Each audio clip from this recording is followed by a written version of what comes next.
What's up, everybody? I'm Simon Sabro, and today I'm be going over my September reading log. So before I jump into that, be sure to leave a like, subscribe, hit that bell so you never miss an upload, all that good stuff. Also, be sure to comment down what manga you've been reading recently, what would you recommend, anything like that. And honestly, with all that out the way, let's just jump right into it.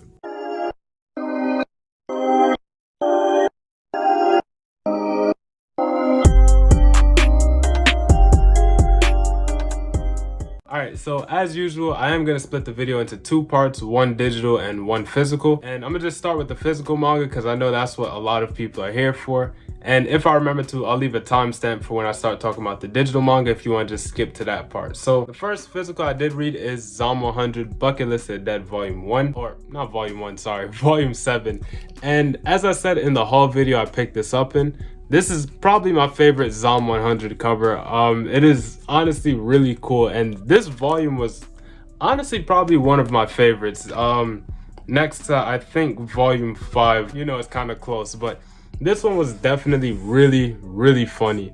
And bit of a spoiler here, but Akira and his friends kind of go to this hotel that's run by robots, and honestly, it's just hilarious. Just the character, kind of like the antagonist for this arc that was introduced, is, well, for one, really delusional. If you've read it, you would definitely know what I'm talking about. But just this first chapter, when they're like kind of going on a march to get there, is honestly just hilarious because it's like they're in the freezing snow and they're doing like I think it was like a 500-kilometer walk or something like that. It was something really absurd.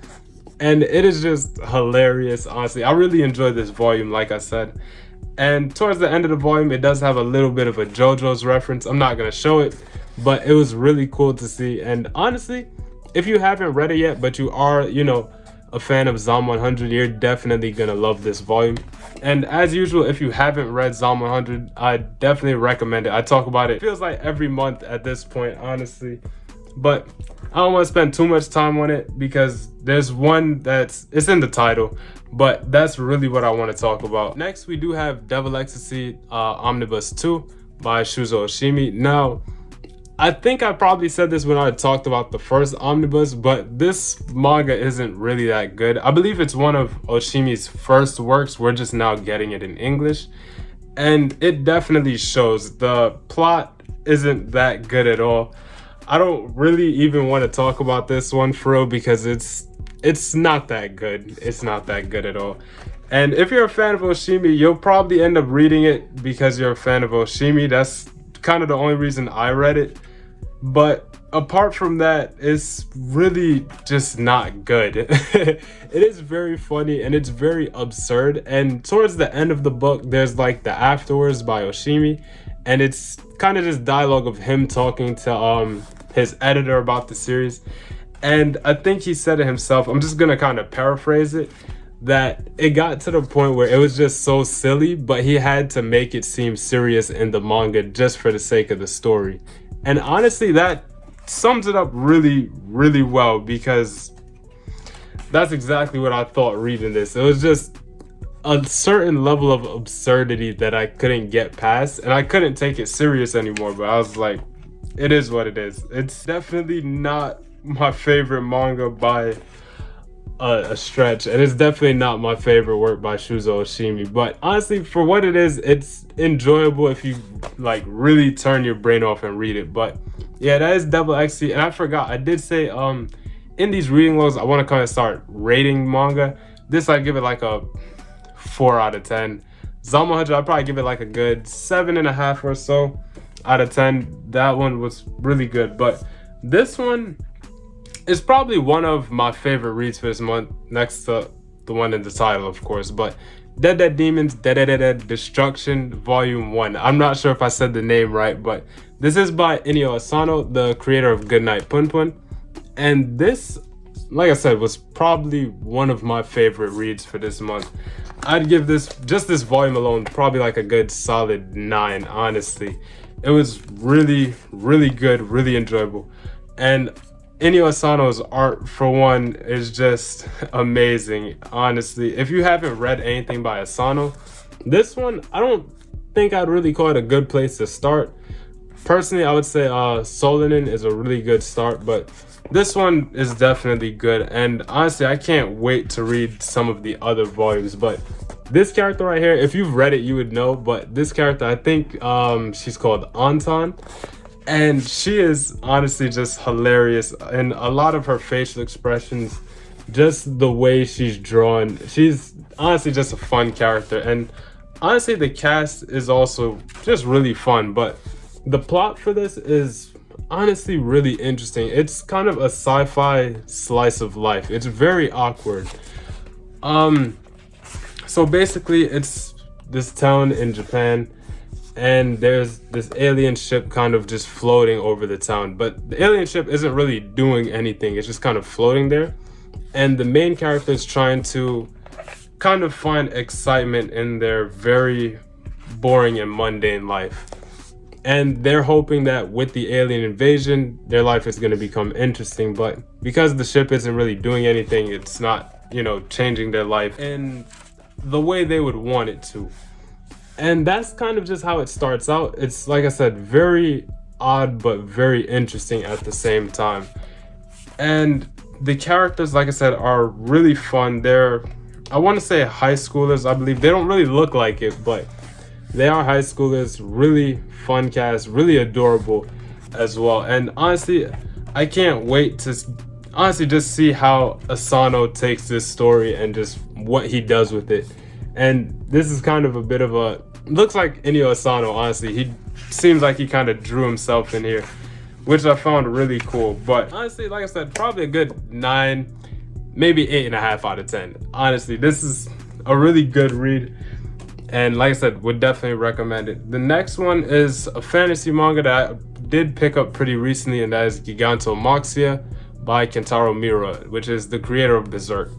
This one, honestly, I wouldn't say I wasn't too much a fan of it, but I just don't think I was in the right mindset to read it at the time.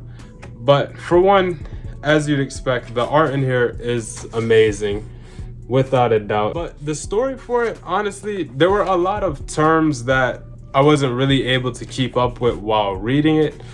Not like the terms were like anything too crazy, but like I said, I just don't think I was personally in the right mindset to be reading it at the time. But for what it was, it's a very enjoyable kind of battle manga. Like I said, because of my mindset at the time, I wasn't really able to keep up with the story. And I think I should really give it another read. If you've read Gigantomaxia, definitely comment down how you kind of felt about it, because me personally, I don't really remember much of what happened. But the first, I guess, kind of arc with, I guess, beetle people and this guy kind of fighting was really cool to see. It was honestly, the fight had a lot of meaning to it. And honestly, it was very interesting to see and beautifully drawn as well. And it was, I feel like you learned more about the characters through the fight than through the dialogue up until that point, which Kentaro Miura did really well in writing that. And this fight was beautifully drawn, of course. Like I said, it is Miura's art. But like I said, this manga, I'd feel wrong giving it a rating for real, because like I said, I don't really remember too much of what happened in it. But the last physical manga I did read, I'm only going to hold up a few volumes of it because I don't want to put all of them on screen. But I did read Hell's Paradise volumes 1 through, I think it is 13 volumes total. And here are the other volume covers. And this is by Yuji Kaku, the same person who made Ayashimon. If you're familiar, you've probably heard me talk about it a lot on my channel. And honestly, after reading this, man, this is probably one of like the best things I've read all year. I'll be very honest. And I can't wait for the anime to come out whenever it does. But if you don't know, it is about our main character here, Gabimaru. And he's a death row inmate. And basically, long story short, there's a bunch of death row inmates, and they kind of give them an opportunity to get a pardon so they can be free. And that's kind of the basic premise. So each inmate gets kind of a guard, and they're sent to an island, and they have to find this elixir of life, which is basically a potion for immortality. And that's just how it starts out. But once they get to the island, the manga just pops off from there. It's really fast paced. A lot happens really quickly. And this manga, for one, every single character is amazing. The art style is amazing. The fights amazing. This manga was just all around a banger. And I read it really quickly. Like, I was just going through it. I couldn't put it down, honestly. It's really good. But like I said, it is about our main character, Gabimaru, and kind of just his trials of trying to go back home to his wife, because that's kind of just his goal overall. And like I said, it is just beautiful. The story is amazing. And another thing I want to point out is that all of the side characters are really well done. They all feel like they could have been the main character to the story. Every character feels like they're important, and they don't feel like support characters, if that makes sense. It feels like they have their own world, their own goals, own motives, all that stuff, and they're just trying to get by and, you know, go home as well. It's same as Gabimaru. And that's kind of the part I find the most interesting, especially just as the arcs go on, you start to fall in love with a lot of the cast, and each character is just so unique, and all of their stories are just so interesting. Like I said, everything about this manga was just really good. There were a couple of parts where I couldn't really keep up with the story, because once again, there's a lot of terms in this manga that's kind of hard to keep up with. But I'm not gonna talk too much on it, because if you haven't read it and you're waiting on the anime, you are definitely going to love the anime. And then, honestly, I'm really excited for the anime, and I don't even watch much anime like that, but Hell's Paradise, I'm definitely gonna check it out when it comes out. And it is, I believe, Studio Mappa doing it, so definitely really excited to get to that. If you've read Hell's Paradise, definitely comment that down below how you felt about it. I'm honestly curious to know how y'all feel about it. But that's it for the physical manga. Let's get into the digital ones. All right, so to start off with the digital manga, for one, I did have a video recently, I think it's the video before this one, where I talked about 5 upcoming manga. I'm not gonna include those on the list because I do have a whole video dedicated to those. If you're interested, definitely go and check that video out. I'll leave a link for it in the description. And I'm probably gonna breeze through these because they're all just weekly Shonen Jump chapters I'm gonna be talking about. But My Hero, for one, spoilers of course for everything on this list, but My Hero has been crazy lately, honestly. Deku just met Shigaraki again, and they're already just going at it, and you finally see Deku's last quirk for One for All, and honestly, it's amazing to see. Honestly, I've just kind of turned my brain off, and I'm just enjoying My Hero to the fullest. It's beautiful to see it. And just, I'm gonna put the panels on screen because when I read it and I saw these, I was like, no, this is amazing. Which was the panels when Deku first saw Shigaraki, when he, finally got to where they were fighting at, and it was just beautiful. Honestly, it was a beautiful way to end the chapter. It was honestly fantastic, and Horikoshi's art has been evolving just over the years for My Hero, and honestly, I can't wait to see how it ends and just where the story is gonna go, just week by week, chapter by chapter. It is just exciting every single time. Now, after that, I do want to talk a little bit about JJK. I don't really remember what happens with JJK. When it comes to this, I really don't. Honestly, I just kind of read it and I'm like, okay, this looks cool, and I just keep going with that. I don't really pay too much attention to the story because I kind of gave up on it. I'm not even gonna lie, but it looks cool. The fights have been cool. Maki is going off, and it's crazy. I love to see it. That's all I'm gonna say about it. Now, Black Clover is another one. Black Clover's arc kind of now just started picking up. The new arc after the hiatus kind of just started picking up in September, and honestly, it's really cool. It introduced a whole new area, and it's honestly really interesting to see. We got to see Yami's sister, as well as I think he's called the Shogun of, which is basically the Wizard King for their area, and it's honestly really cool.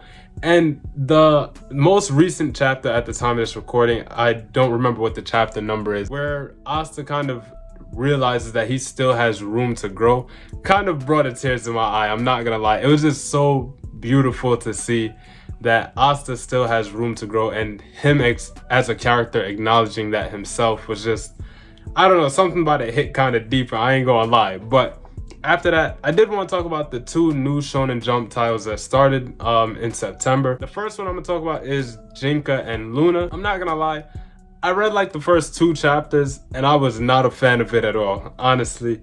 I don't know, maybe it's just not my type of story, but the characters and the overall plot seem really boring to me. I don't know, it doesn't take my interest. If you've read it, definitely comment down how you feel about it, because me personally, like I said, I'm honestly not a fan of it at all. I think they could have went with something a little bit better, as well as the other newer series such as Aliens Area, Super Smartphone. I've really been enjoying those 2 recently, especially Aliens Area.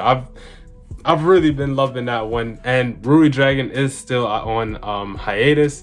But yeah, Jinka and Luna, I'm really not much a fan of. And the other one, I believe Tokyo Demon Bride Story, that one, between the 2, I like this one a little bit more, but still not really a fan of it. Maybe it's just the art style for me that I'm not really a fan of regarding Bride Story. Mainly just the main character, the way his eyes are drawn, I'm not a fan of. But that one seems a little more interesting. I read the first 4 chapters for it. Still not much of a fan. It's kind of, it didn't really find itself yet. Like the plot didn't really develop into anything noteworthy yet. And once it does, I'm sure it'll probably be a pretty good, honestly. But that one I kind of look forward to. But Jinka and Luna, I'm really not a fan of. But I heard it's been getting really good reception. So like I said, definitely if you've read both of these, comment down how you feel about them. And honestly, that's really it. I haven't been reading Tokyo Revengers recently. I've been kind of letting it stack up. Same goes with Blue Lock. I've been letting that stack up for a bit, and then I'm gonna go back and read them. But that's really it for the online or the digital manga that I've been reading. And that's really it for the video as well. Thank you all so much for watching. If you enjoyed, be sure to leave a like, subscribe, hit that bell so you never miss an upload, all that good stuff. But that's all for me. This is Simon Sabro signing out. I'll catch you on the next one.